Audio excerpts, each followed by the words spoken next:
Hello friends, welcome to YCM lectures here for SY BCom. Today we are going to discuss the management science subject MGM 105 here. And in the book second here, we will discuss some 3 units. Marathi पुस्तकामध्ये व्यवस्थापन शास्त्र पुस्तक क्रमांक 2 यातले घटक 4, 5 आणि 6 या 3 घटकांचा आपण थोडक्यात या ठिकाणी विचार करणार आहोत. त्यामध्ये व्यवस्थापन विकास म्हणजे काय, तर प्रामुख्याने औद्योगिक क्रांतीपासून व्यवस्थापनाची संकल्पना मूर्त स्वरूप धरू लागली. तरी प्रत्यक्षात व्यवस्थापन शास्त्राचा उदय होण्यासाठी 19वे शतक उजळावे लागले. आणि प्रामुख्याने व्यवस्थापन विकासाची आवश्यकता जी आहे त्याची अनेक कारणे सांगितली जातात. या ठिकाणी there are many reasons to develop of management science. The reasons R various concept of management here. त्या ठिकाणी अनेक जे घटक आहेत ते concept of management development is most important one. त्यामध्ये the important reason behind the development of management is increasing importance of management in these days. In 20th century, it was universally understood that no business organization can be effectively run without a management. Therefore, we see the world over management class in increasing in big number. The need for development of management. There are many reasons which are explained here as under. There are many reasons. First is that when a young executive joined the organization after finishing his higher studies, he needs experience one. म्हणजे जेव्हा एखादा नवीन पदवीधर तरुण एखाद्या व्यवसायासाठी तयार होऊ शकतो त्यावेळेस त्याला प्रामुख्याने आपल्या त्या व्यवसायाच्या व्यवस्थापनाची प्रामुख्याने कार्याची माहिती नसते, परंतु आत्मविश्वासाचे काम करण्यासाठी त्याला कामाचं प्रात्यक्षिक स्वरूप शिकवण्यासाठी अशा व्यवस्थापन विकासाची आवश्यकता असते. संघटनेत काम करणारे जे अनेक ज्येष्ठ व्यवस्थापक असतात ते विशिष्ट वयानंतर निवृत्त होतात आणि त्यांची जागा घेण्यासाठी अशा रीतीनं काही व्यवस्थापक पदे वरचे रिक्त होणारी असतात. त्यानंतर संघटनेच्या कामकाज पद्धतीत, व्यापारात, तंत्रात होणाऱ्या बदलामुळे देखील व्यवस्थापन विकासाची आवश्यकता असते. संघटनेतील सर्व व्यवस्थापक कर्मचाऱ्यांना आत्मविश्वासपूर्ण काम करण्यासाठी देखील आणि आपली संघटना आपल्या कल्याणासाठी प्रयत्न करतील असे त्यांना जाणवावे यासाठी देखील व्यवस्थापन विकासावर भर देणं आवश्यक असतो. So there are such 4 reasons. When the young executive join, they need experience of it. Senior managers will retire and their places must be completed. The methods of functioning such organization, its scope and techniques, policies have to be changed due to the changes, situation, environment, and technology. It is essential to give training to those employees through the whom the changes have to be implemented. And it is required to emphasize management development so that all the managers and organizations will work confidence and feel that the organization making effort. The व्यवस्थापन विकासाची it is a continuous process. म्हणजे ही एक विकासाची सतत प्रकारे चालणारी प्रक्रिया आहे. There are some principles of management. व्यवस्थापनाची काही तत्व आहेत. आता ती जी तत्व आहेत त्यामध्ये प्रामुख्याने आणि व्यवस्थापन विकासाच्या कल्पनेमध्ये व्यवस्थापन विकासामध्ये अनेक अडचणी देखील येऊ शकतात. त्यामध्ये प्रामुख्याने व्यवसाय संघटनेच्या विभाग स्वतंत्रपणे विकास हा स्वतंत्र मानला जातो. व्यवस्थापन विकास ही कर्मचारी विभागाची जबाबदारी आहे असे साखळी अधिकारी म्हणत असतात. आणि त्यामध्ये व्यवस्थापन शिक्षण प्रशिक्षण हे देखील करणं आवश्यक आहे. प्रिन्सिपल्स मध्ये प्रामुख्याने अनेक प्रकारचे प्रिन्सिपल्स त्यामध्ये दिसून येतात आपल्याला.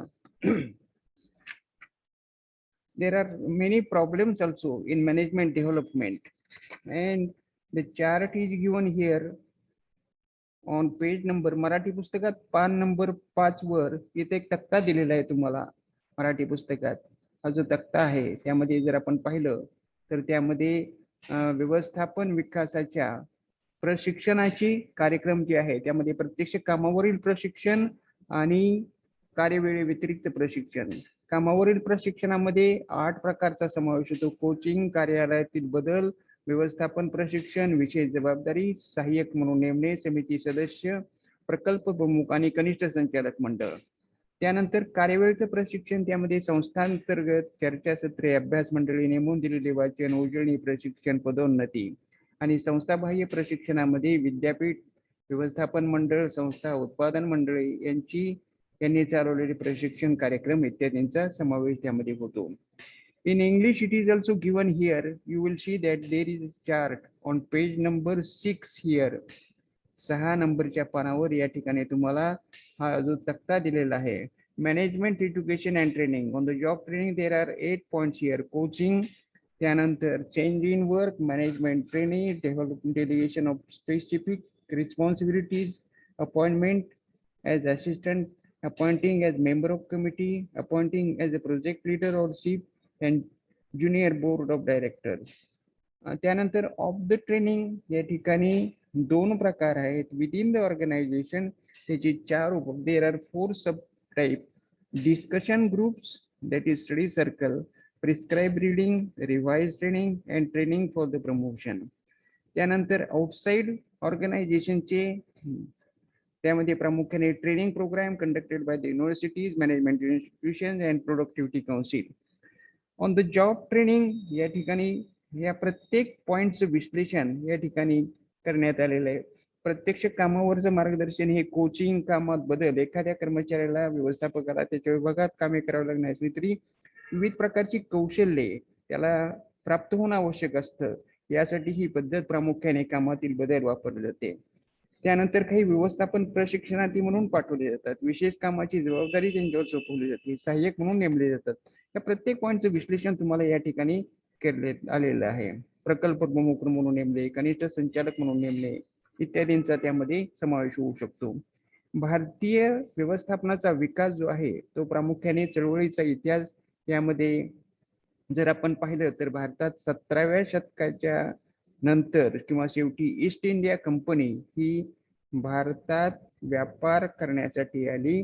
त्यांनी कच्चा माल आणि कापूस, ताग, रेशीम, रंगकातडी यांची निर्यात सुरू झाली. परंतु केवळ या विकासाला चालना 18व्या शतकात झाली. भारतातील उद्योगधंद्याची सुरुवात भारतीय उद्योजकाकडून झाली नाही, तर ती भारतीय व्यापाऱ्याकडून करण्यात आली असं प्रामुख्याने मानलं जातं. इंग्रजीमध्ये देखील तुम्हाला हे development of management in India हे आपल्याला पान नंबर 7 वर या ठिकाणी पाहता येईल.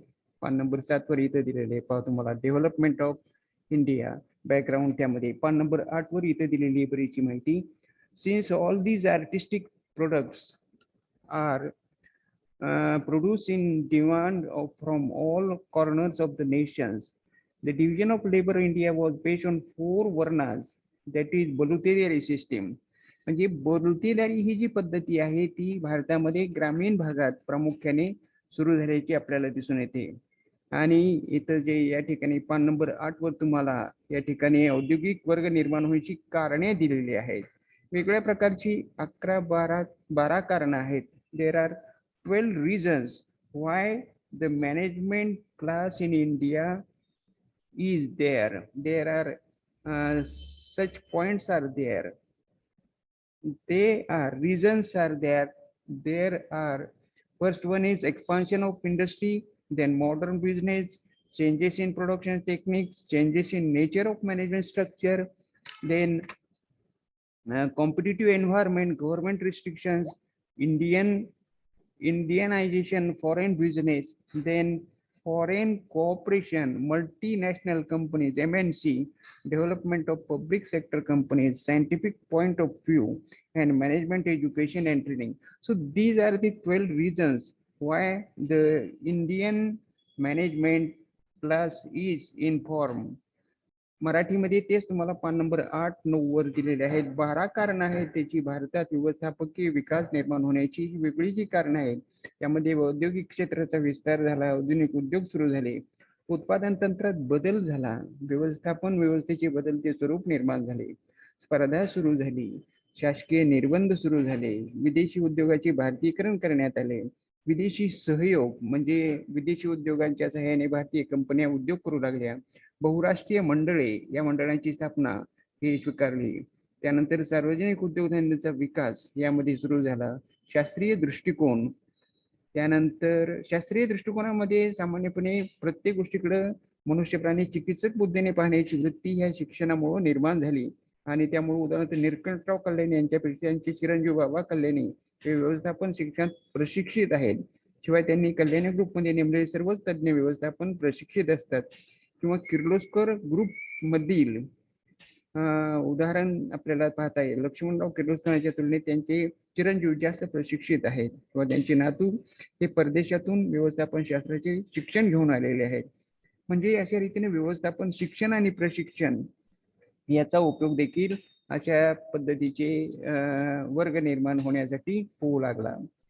त्यानंतर प्रामुख्याने आपल्याला भारतामध्ये जे खुल्या आर्थिक धोरणाचं व्यवस्थापनाचा जो परिणाम झालेला दिसून येतो त्याची देखील माहिती थोडक्यात घेणं आवश्यक आहे. जागतिकीकरणाची खुल्या अर्थव्यवस्थेमध्ये हा जो परिणाम आपल्याला दिसून येतो त्यामध्ये प्रामुख्याने खुली अर्थव्यवस्था, अर्थात बाकीची ही सगळी नावं दिली तुम्हाला विद्यापीठांची. खुली अर्थव्यवस्था किंवा खुल्या आर्थिक धोरणाचा परिणाम या ठिकाणी जो झालेला आहे त्यामध्ये आपल्याला अनेक कारणे त्यातली सांगता येतील. त्याच्या संकल्पना ज्या आहेत त्यामध्ये जागतिकीकरण हा एक मुख्य घटक आहे. त्यानंतर खाजगीकरण, उदारीकरण, त्यानंतर त्यामुळे होणारे परिणाम कोणते आहेत तर सामूहिक नेतृत्व निर्माण झालं, सतत शिकण्याचे वातावरण निर्माण झाले, बाजारपेठेत स्पर्धा, विकासाची विश्वासार्हता, कार्यसंस्कृतीमध्ये अनुकूल बदल इत्यादी घटक त्यामध्ये आपल्याला दिसून येतात. So management education and training, here there are such types of classification of industrial institutions. The known such names are given here. There are some reasons why there is expansion here. Management institute चे नाव होते तुम्हाला दिले इंग्रजी. Effect of economic policies, globalization here, then privatization, then here it is known as effect of combined leadership, environment. Then these are the some points here. Multinational company, development of structure, scientific point of view, and management education. So management training in India, after 30-40 years, demand for this one is joint one. Then there are such names of the such institutions, training institutions given here. Management ट्रेनिंगची इथे तुम्हाला कारण देखील दिलेली आहेत. Effects of economic policies of globalization here are given. Then outside training is also there. Globalization, privatization, then liberalization. Then there are some trustworthy development. Introduction to Japanese techniques here. Japanese techniques are here. Quality circle, just in time. It is also known as JIT. JIT is the short form, just in time. It is a method in which new thinking and planning is functioning. Now onwards, we will call this method JIT. In this method, the main important factor JIT method is to be mentioned as small size of branch, then efforts reduced to movement, and good level of work is as per timetable, lowest inventory goods, then production of card, control Kanban card. Then Ringi system, here in Japan, Ringi, Rin means to submit certain scheme, and Gi means here total thinking. On page number 20, you will find that there is a combined difference between chart of traditional management and Japanese management. Marathi पुस्तकात मध्ये देखील तुम्हाला इथे दिलेलं आहे पहा, Japan मधील काही व्यवस्थापनाची तंत्र आणि दर्जा व्यवस्थापनाची ओळख यात दिलेली आहे. त्यामध्ये गुणवत्ता वर्तुळे याची माहिती आहे. एकाच विभागातील विशिष्ट पातळीवर काम करणारे घटक जे आहेत ते कामाविषयी समस्या आणि अडचणी शोधून त्याबाबतची निश्चित योजना तयार करतात, त्याला गुणवत्ता वर्तुळे असे म्हणतात. त्यानंतर just in time. Just in time ही एक जपान मधील पद्धत आहे. नव्या विचाराची नियोजनाची कार्य करण्याची पद्धती आहे. त्यामध्ये शाखेचा छोटा आकार, माल हाताळणी, कमीत कमी काम करण्याची, कमीत कमी माल हाताळला जावा याची शाश्वती, वेळापत्रक, मालसाठ्याची कमी की पातळी आणि कॅनबॅन कार्डनुसार उत्पादन नियंत्रण. त्यानंतर याच पानावर तुम्हाला पारंपरिक व्यवस्थापन शैली आणि जपानी व्यवस्थापन शैली यातील फरक दिलेला आहे. त्यामध्ये जे मुद्दे दिलेले, फरकाचे मुद्दे: व्यूहरचना, वापर, संघटन रचना, यंत्रणा आणि पद्धती आणि मानवी संसाधनाचा वापर. Here in English also there are 4 points of differences here: usage of strategic skills, organization structure, machinery, and use of human resources. At the end of each unit, you will find that there are words and their meanings are given. प्रत्येक धड्याच्या शेवटी तुम्हाला अशा प्रकारचे पारिभाषिक शब्द आणि त्याचे अर्थ दिलेले आहेत. हे वहीमध्ये लिहून काढणं अतिशय आवश्यक आहे. त्यानंतर यातलं पुढचं जे युनिट आहे, 5वं युनिट, व्यवस्थापकीय कार्य, and that is in English it is on page number 25, management functions planning.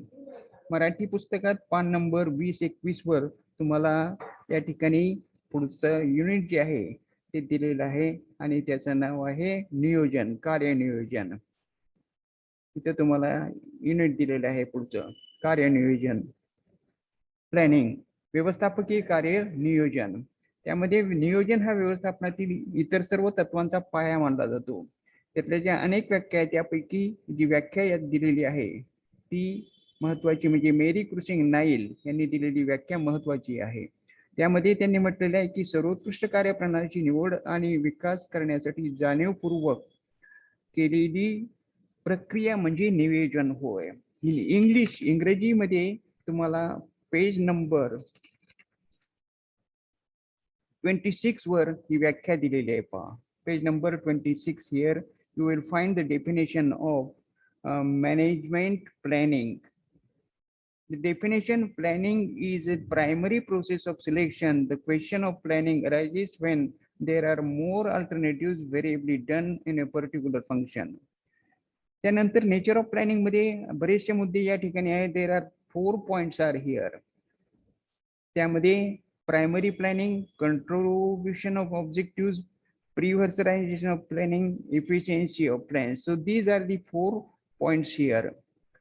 Objectives of planning, there are 10 points: future direction, avoiding wastage, achieve balance, certainty of work, then awareness of objectives, stability organization, social welfare, expansion of business, labor welfare, earn profit. So these are some 10 points of objectives. Then while thinking about the importance of planning, there are also 10 points, that is possibility of face uncertainty, then unanimity in policies, then increasing efficiency, it is possible to control equipment, less wastage, then continuity in production, effort to improve quality, control becomes possible, right direction to other functions, and thoughtful decision.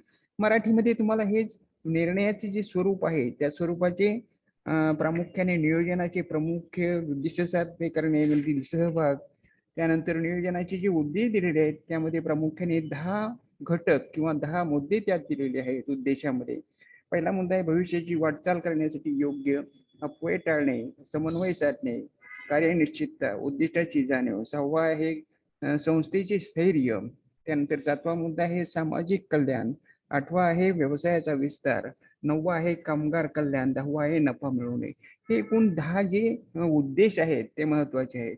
नियोजनाचं महत्व सांगत असताना त्यामध्ये देखील 10 मुद्दे तुम्हाला सांगता येतील. अनिश्चितता जी असते, म्हणजे नफा होईल किंवा नाही ही अनिश्चितता, त्याला तोंड देणं शक्य होतं. त्यानंतर धोरणामध्ये कार्यपद्धती एकवाक्यता राहते, व्यवसाय संस्थेची कार्यक्षमता वाढते, सामग्री नियंत्रण शक्य होतं, उत्पादन घटकामधील अपव्यय म्हणजे वेस्टेज जे आहे ते कमी होतं, उत्पादनात सातत्य राहतं, म्हणजे उत्पादन क्रिया किंवा उत्पादन प्रक्रिया सततपणे चालू ठेवणं शक्य होतं, उत्पादनाचा दर्जा आणि त्यामध्ये सुधारणा करण्याचा वाव मिळतो, तसंच नियंत्रण करणं शक्य होतं आणि इतर कार्यांना योग्य दिशा मिळते आणि विचारपूर्वक निर्णय घेतले जाऊ शकतात. काही प्रमुख उद्दिष्टे नियोजनाचे जे घटक आहेत ते घटक यामध्ये आपल्याला पाहता येतील. त्यामध्ये एक आकृती दिलेली आहे पहा. त्यामध्ये एकूण 6 मुद्दे आहेत नियोजनाच्या घटकामध्ये. उद्दिष्टे, धोरण, कार्यपद्धती, त्यानंतर अंदाजपत्रक आणि व्यूहरचना, या प्रत्येक मुद्द्याचं विश्लेषण या ठिकाणी केलेलं आहे. त्यानंतर यामध्ये टप्पे आहेत, नियोजनाचे जे टप्पे आहेत त्यामध्ये देखील पान नंबर 26 वर एक आकृती तुम्हाला दिलेली आहे. त्या आकृतीमध्ये जर आपण पाहिलं तर उद्दिष्टे ठरवणे, आधार ठरवणे, पर्यायी पद्धतीचा शोध घेणे, कार्यपद्धतीचे मूल्यमापन करणे, पद्धत निवडणे, प्रत्यक्ष योजना अंमलात आणणे, पूरक योजना आणि व्यक्तींचा सहभाग. So here also importance then planning. त्यानंतर या ठिकाणी on page number 30 you will find that components of planning is given there, components of planning, and in that you will see that there are such points are here, components of planning मध्ये objectives, policies, procedure, program, budget and strategy. All these are points are explained here. Budgets, procedure, then strategy, strategic budget. There are budget types, elastic budget and strategic budget. त्यानंतर steps in planning, there are such types of steps are here. 9 steps are here in the planning. First one is establishing objectives, then second one premising, then third one determining alternatives, evaluating alternatives, selecting course, then formulating derivative plans, supporting plans, and worker participation and follow-up. यामध्ये मराठी पुस्तकात देखील नियोजनाचे जे विविध टप्पे दिलेले आहेत त्यामध्ये प्रामुख्याने या 9 घटकांचा समावेश होतो. उद्दिष्ट ठरवणे, गृहीते ठरवणे, पर्याय शोधणे, पर्यायाचे मूल्यमापन करणे, पर्यायाची योग्य निवड करणे, प्रत्यक्ष योजनेची कामाची आखणी करणे, पूरक योजना, कर्मचारी सहभाग आणि पाठपुरावा इत्यादी घटकांचा यामध्ये हे जे टप्पे आहेत त्यामध्ये समावेश होऊ शकतो. त्यानंतर प्रत्येक युनिटच्या शेवटी तुम्हाला पारिभाषिक शब्द आणि त्याचे अर्थ दिलेले आहेत. There are some words and there meaning. In English you will find that there are such words and meanings is given here at the end of this unit also. There are first was method study for doing any specific work. A procedure, course, selection is to be adopted. It is called as method of study. Then intellectual forces, the process in which primarily intelligence is used, called intellectual process. Reasonable expenditure, expenditure in the right proportion. Predetermine, deciding certain plans action beforehand after estimating, considering future one. या मराठीच्या पुस्तकात देखील तुम्हाला काही धड्याचे या धड्याच्या शेवटी काही त्यातले पारिभाषिक शब्द, कार्यप्रणाली, बौद्धिक प्रक्रिया, वाजवी खर्च इत्यादी माहिती दिलेली आहे. त्यानंतर यातलं पुढचं जे युनिट आहे, next unit is there in English. You will find that unit number 6, managerial function, decision making. What is decision making? Decision making means, it is the definition. Decision making is the relation based on some criteria from 2 or more possible alternatives. Marathi पुस्तकात देखील तुम्हाला इथे पान number 31 वर दिलेले आहे, पहा व्याख्या दिलेली आहे. निर्णय घेण्याची जी पद्धती आहे, काही निकषांच्या आधारे 2 किंवा अधिक पर्यायामधून ज्याची निवड केली जाते त्याला आपण निर्णय घेणे असे म्हणतो. ज्यावेळी ज्ञान, विचार, भावना, कल्पना यांचा संगम होऊन एखादी रचनाकृती करण्याची मानसिकता तयार होते त्याला निर्णय घेणे असे म्हटले जाते.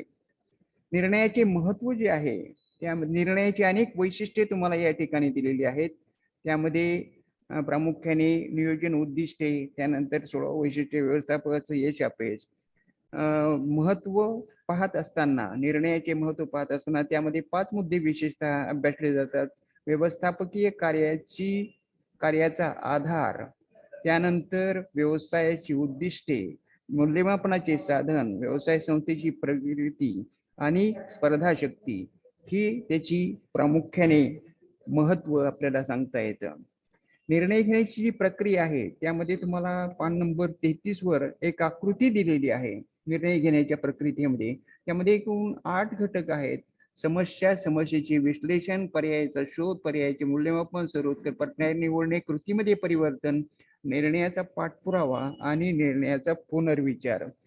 In English, you will find that there are such importance of decision. There are 5 points are here. A backbone of managerial function, then establishing objectives of business, tool of evaluation, then progress of organization, and strength in competition as stability. So there are some, there is a chart there. You will find that process decision making चा chart इथे दिलेला आहे पहा तुम्हाला. Problem analysis, finding alternatives, choosing alternative selection, converting action, follow up, and reconsider and decision. So these points are here. Then there are some selection based alternatives are also one. On page number 42, you will find that there is a also chart. Decision process is there. Decision process मध्ये तुम्हाला या ठिकाणी एक तक्ता दिलेला आहे पहा. त्यामध्ये proper select problem, various alternatives, proper selection and decision. There are many types of decision. There are such types of basic and routine decision, organizational and personal decisions, program and non-program decisions, plan and unplanned, policy and operative decision, tactical and strategic decision, then enterpriser and interdepartmental decision, policy, administrative and executive decisions, individual and group decisions, short-term and long-term decision, economic and non-economic decisions, and major and minor decisions. So these are 12 points of these decisions. मराठीमध्ये देखील तुम्हाला निर्णयाची अनेक प्रक्रिया किंवा निर्णयाचे जे अनेक प्रकार आहेत त्यामध्ये प्रामुख्याने 12 प्रकार आहेत या ठिकाणी आपल्याला पाहता येतात की निर्णयाचे जे प्रकार आहेत त्यामध्ये मूलभूत नित्य निर्णय म्हणजे बेसिक आणि रुटीन, त्यानंतर संघटनात्मक, त्यानंतर प्रस्थापित आणि अप्रस्थापित, त्यानंतर चौथा नियोजित आणि अनियोजित, धोरणात्मक आणि कार्यात्मक, डावपेच आणि व्यूहरचना, उपक्रम संबंधी, त्यानंतर धोरणात्मक, व्यक्तिगत, हे अनेक निर्णयाची जी तत्वे आहेत त्यामध्ये खूप निर्णय जास्त वेळा घेऊ नका, उद्दिष्टे ठरवा, योग्य निवड करा. निर्णयात अनेक प्रकारच्या अडचणी देखील येऊ शकतात, त्यामध्ये मानवी क्षमतेचा वापर मर्यादित असतो, अनावश्यकता असते, अपूर्ण ज्ञान असतं. त्यानंतर पारंपरिक पद्धती आणि मनोवैज्ञानिक पद्धती इत्यादींचा त्यात विचार केला जाऊ शकतो. In English, you will find that there are principles of decision making. There are some principles here. Making establishment of objectives, gather information, select proper time. Decision has to be elastic. Take opinion, then take decision. Entrust jobs decision. Then don't make many decisions. Implement decision. There are some obstacles also in making decisions. Confusion in objectives, understanding problem, incomplete knowledge, limited sources and time, limitation of human ability. There are some techniques here. निश्चयांची काही तंत्रे आहेत. Traditional techniques, psychological techniques and mathematical techniques, या 3 प्रकारच्या यामध्ये मराठी पुस्तकात देखील तुम्हाला हे टेक्निक दिले. ती आकृती, there is a figure, objective of ways policy is there. Marathi पुस्तकात देखील पान नंबर 38 वर तुम्हाला या ठिकाणी ही आकृती दिलेली आहे पहा. त्यामध्ये ही जी आकृती आपण पाहतो त्यामध्ये पान नंबर 38 वर ही आकृती आपल्याला या ठिकाणी दिसून येते. कर्मचारीची योग्य मजुरी, वाजवी उत्पादन खर्च, योग्य वेतन, त्यानंतर भागधारकांना योग्य लाभांश, ह्या ज्या पद्धती आहेत निर्णय तंत्राच्या त्यामध्ये 3 प्रकार आहेत.